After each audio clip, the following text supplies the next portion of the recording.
Hey everybody, it is Monday, November 26th. I am about to start my 8th week here, or just finishing my 8th week at Craig. So 2 months, officially tomorrow. I don't know if that means for celebration or I guess that's celebration. It's a pretty cool place. But it also means that I'm winding down into my kind of final 3 weeks here. It's gone by super quick, and it's going by super quick. And I'm not ready to leave, but I don't think anybody is ever ready to leave Craig's inpatient program, is what I'm finding out. I could be wrong, but it's a great place, so that's why it's hard to leave. I'm sorry. Just need to do a quick weight shift. Getting up and close and personal. You guys can inspect my grooming as of late. But yeah, so it's been a kind of a roller coaster of the last few days since Thanksgiving, my last update. Had a lot of family here. My 2 sisters and their kids and husbands, like I said. Dad's girlfriend Sandy and my mom all kind of coming and going, and then this morning Greg Seitz arrived for his first visit, so really great to see everybody. Miss my siblings already. I look forward to the times when they come back, no doubt. It's just me and Dad and Greg right now, and of course Brandon is always the ever-present in my life. I appreciate you a lot right now, Brandon. And Greg's good having him here because he brought some perspective for me that is necessary to it keeps you going, amongst other things, but it's one of those things that it's good to hear just when Greg can, tell me what he sees now versus what he saw 8 weeks ago the last time he saw me. So it's really positive and encouraging. You do realize that you've come a long ways and done a lot, or doing a lot, and it just takes time to realize the difference when you're in these shoes. So that's all been really, really good. As you can tell, I'm in my wheelchair. It's about 8:50 on Monday night, like I said. So getting really close to bedtime. I'm ready to brush my teeth and kind of cleaned up, so I'm ready to get into bed right after this. But out of bed because I'm in my wheelchair, like I said. So again, Mary, my heart goes out to you. I am forever in debt, I feel like, to Mary and the staff here at Craig, but Mary really, on Friday, she came in and kind of made some things happen.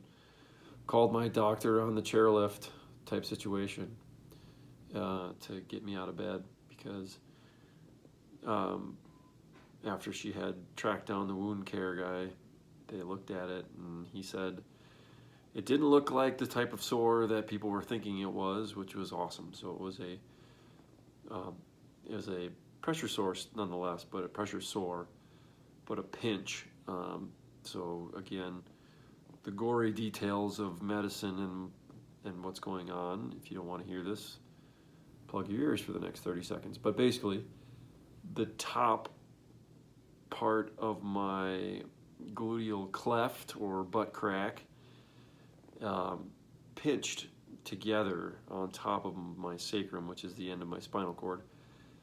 And that pinch kind of folded everything tight together for too long while I was in my commode chair, my shower chair, probably Sunday night or Monday night, or a combination of the two, where I was right, so the shower chair has, like I said, that rim on it, and I was right on that, and that makes sense because I might have been in there a little too far in my old chair, which didn't fit me good, and now that caused that sore. So the good news was it was starting to clear and look better. The nurses are pleased with the direction it's going, and so everybody else was too. So Friday, once I figured that out, they realized that being in my chair wouldn't causing you harm because it's not anywhere next to it.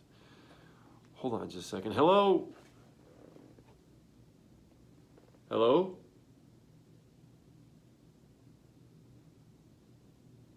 Anyhow, I thought I heard somebody knocking on the door. But yeah, that was all awesome, and Mary got my doctor on the phone on the chairlift and was able to get his approval to get me up into my chair, because I'm not sitting on that part at all, and doing a weight shift has actually been relieving that pressure, or any pressure at all. So that's actually better for it than being in bed, because being in bed means I'm on my back, which is also worse because I'm on the back side, or I'm turning side to side. So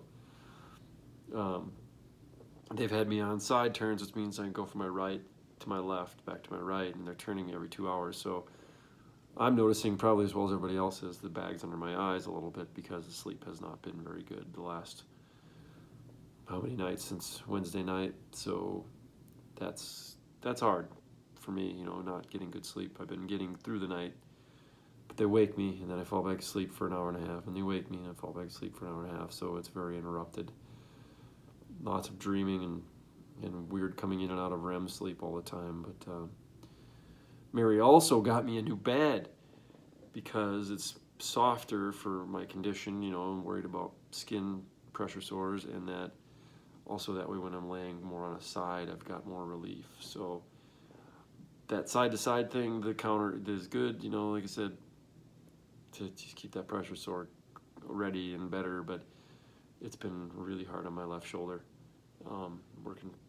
Been working it really hard, but then just laying on it at night puts that kind of weird pressure, pushing it forward, which is not what I need. I need it to be pushed back to get that back scapular muscle to stay strong and keep that arm and shoulder back while I'm pushing the wheelchair and doing all my exercises. But it's a challenge. It's going to be a challenge. So I'm just doing the best I can to make sure that I do my strengthening exercises every day.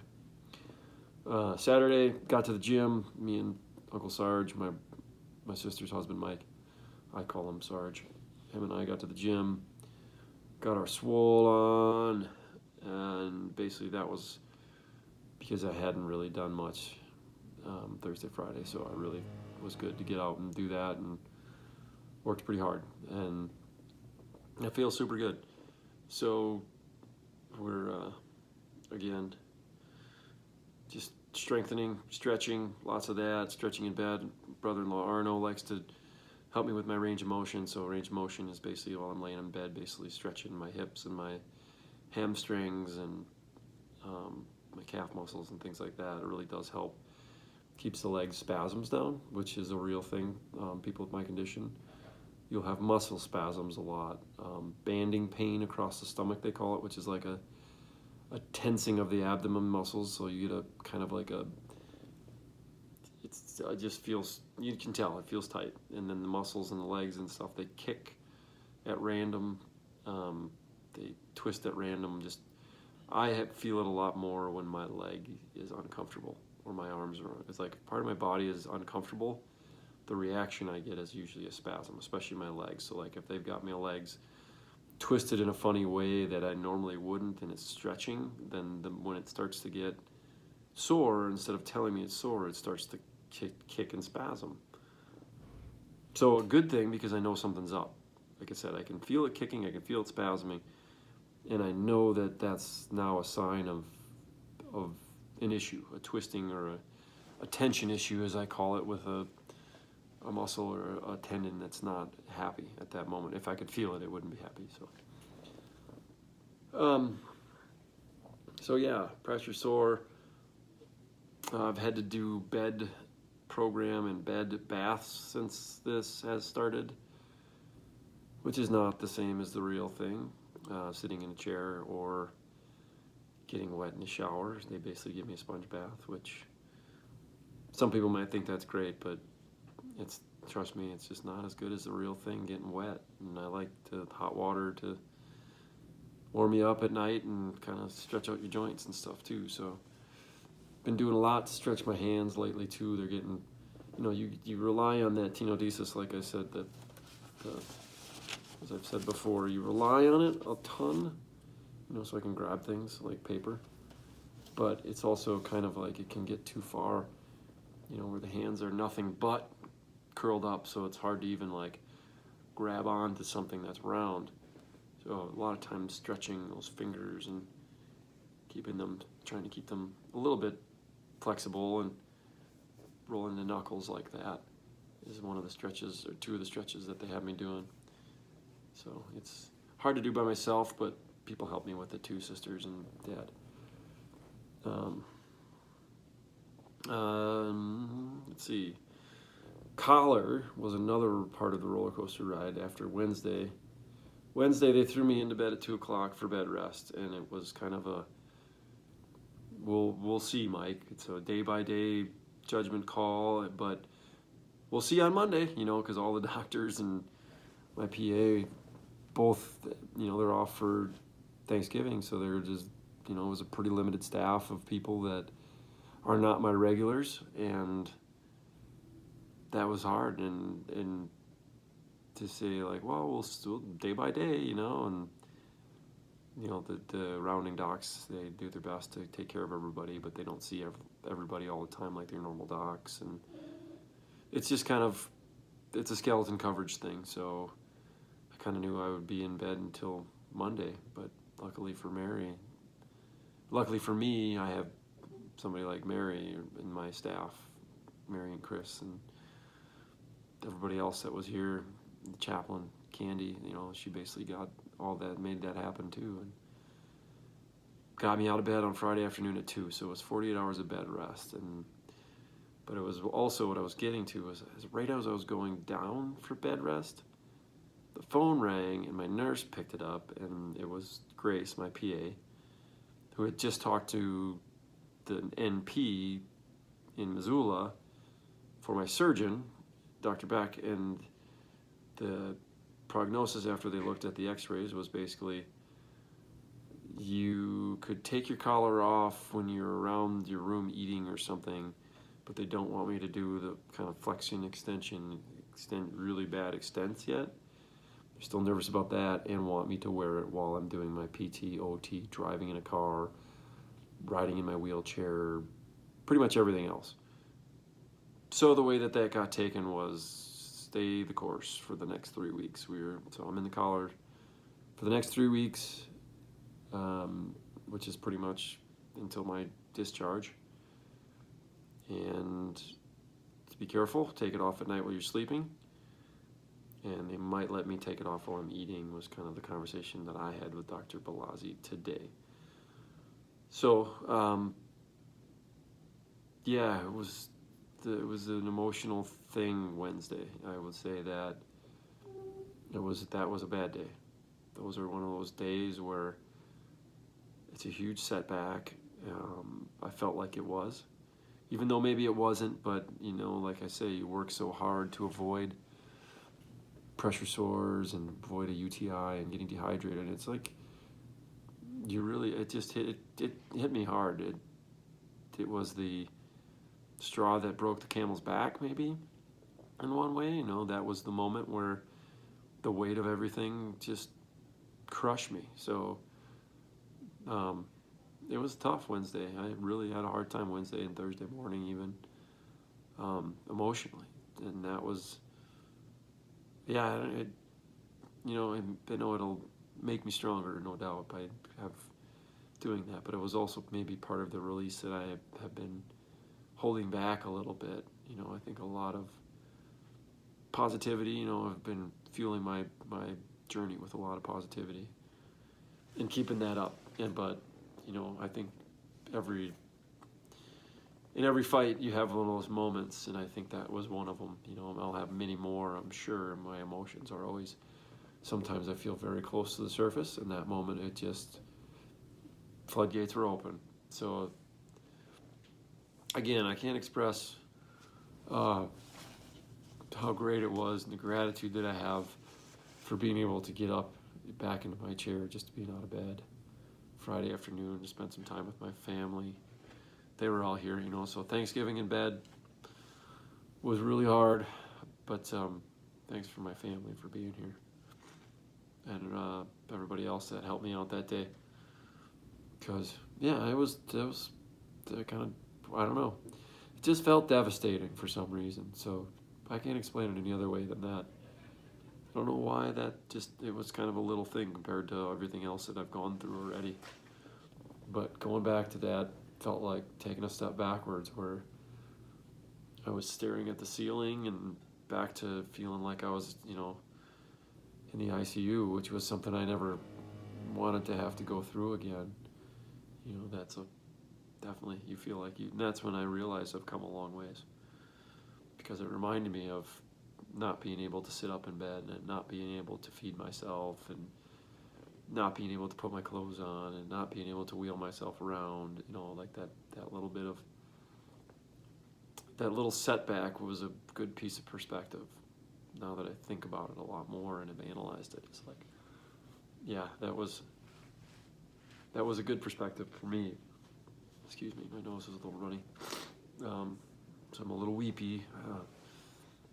Or as they would say back there in Minnesota, our allergies are acting up again. But yeah.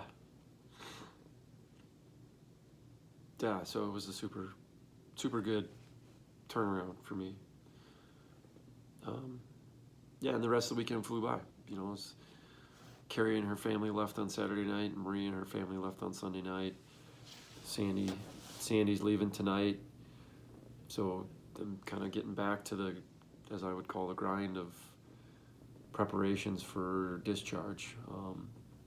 The weight of that's real. I do feel like the walls are closing in a little bit on me as my time in the inpatient room is starting to get shorter. I can see it. I don't feel ready. I don't know that I'll ever feel ready. It's a big world out there, and it's a scary place. It's a different place than it used to be for me. But I'll make it. I think the one thing you just have to do is do it. It's like everything I say, the struggle, you got to do it to figure it out. So it's not going to be easy, no doubt, and I've got a lot to learn. Come a long ways, but I think the hardest thing for me is going to be accepting some help and finding the help that I need to get through my day, the daily tasks and stuff that I'd hope to be able to do already. I'm not quite there. Things like getting dressed, things like getting in and out of my chair by myself, I'm still a little ways from that, but I think that's why there's outpatient. Outpatient will help me keep working on strength, because to be honest, slide transfers, now that I've done some more of them, it really is about shoulder strength and a little bit more technique work, and it'll come. I'm just, like I said, I'm going to focus on being strong and staying strong and practicing.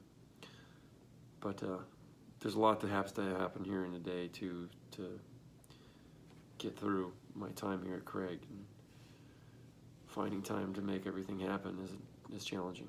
So I apologize to some people who were thinking about coming to visit before the 19th or in December, but I hope you understand that I definitely need some time and preparation time, and I need to find more time to get ready, and we got to pack, and Dad and I have a lot to learn, as he can be taking a lot of my care responsibilities once we're gone from here. Maybe I won't be alone, but so that's why I know that my sister posted on Lots of Helping Hands that it's not going to be possible for people to visit unless it's between 9 and 4 most days, but it's still, we'll have to take it one day at a time. My nights are just, I need the time to prepare. There's just a lot of little things that in between ordering accessible tools, packing, like I said, and then training, teaching Dad how to do certain things, teaching my sisters when they're here, and teaching myself even, learning how to do that. So that's what I say. I might be feeling a little overwhelmed right now, and that's okay. I'd rather be here now, and so I can be focused on it, and that way I'll get it before it's time to go. But then I'm be outpatient next door in the apartments for 30 days. So they say 4 to 6 weeks for outpatient, and it's per the doctor's recommendation, and it's basically what do I need. And I think right now I need strength to get my independence, and I need help getting that strength with physical therapy and occupational therapy. I need help being able to put my clothes on. I need help taking my clothes off. We haven't even tried that yet. I can take a shirt off, maybe take my hat off, but putting pants on is one thing. Removing them is a whole nother ball that I think I'm,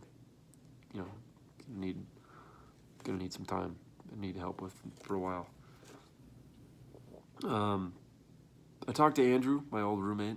Andrew, hopefully you're watching this. It was encouraging to hear your voice and that you're doing so well. Andrew's got 3 kids, all post-injury. He was a C5 Asia B when he left his inpatient rehab center in Sister Kenny in Minneapolis, where I'd seen him quite a few times at least. And has created a good life for himself. So that's what I mean. It's encouraging. Is there's Andrew, who had probably a tougher condition than I've got right now. I feel pretty fortunate that with my level of mobility and strength at this point already, it's been a long time since that happened already, and that just made me really realize that when you want it, you get it. When you fight for it, you will make it. So, thanks. Thanks for the call, Andrew. Thanks for being an inspiration that way. I'm just gotta keep her moving. Is all there is to it. But a lot of letters in the mail I haven't even gotten to yet because of the holiday and all my family here. And there's a couple things that came in the mail of note that were noteworthy or gift worthy. I definitely appreciate everybody. Chris Bigler sent me a bag of fresh roasted coffee from his neighbor who was a professional roaster. So days old coffee, which, it's getting out of hand here. And then, like I said, Jesse and AC sent me 2 bags of fresh roasted coffee from Madison. My friends Christopher and Lisa stopped by today with a bag of my favorite fresh roasted coffee, The Hunt, from one of my favorites, from Black Coffee Roasting in Missoula. But Chris Bigler, really stepping the game up a little bit by, day old, fresh roasted, Ziplocked in the mail to me. And I had no idea that he had a child 2 years ago. That's how long it's been. But Chris, congratulations to you and Lynn. And thanks for thinking of me. And thanks for the coffee. And then Tony and Amy Kinsman, some old roommates from Polaris times. They have also created quite a family, I've found out. I guess there's a package of letters or of coloring from their children. And I'm really impressed by the level of artwork. So this one says Gabe on it. But Tony, Amy, thank you so much. And a copy of Office Space, one of my favorite movies. Which, by the way, I watched Idiocracy and got my tech, his name is Peter, to watch Idiocracy. So he's into my Mike Judge films too, so we'll pass that around. Thank you so much. That was a good reminder. I forgot about the Office Space costumes that we did. We lived together in Minneapolis, but as you can guess, I went as the neighbor. I forget his name even, but, handlebar mustache and all. And then this artwork from a fan, I will leave anonymous, but really, wow, thank you so I mean that. So here's something. It's got a ring on the side for me because of my hands, obviously. But if I hold on to it, it's a picture of me doing a slide transfer. It's one, I don't remember what you call these things when you make them move like this. It's been a long time since I've had the arts and crafts classes, and I forget the names, but I'm going to take my hat off. My hat is off to you, that fan that I'm speaking to, but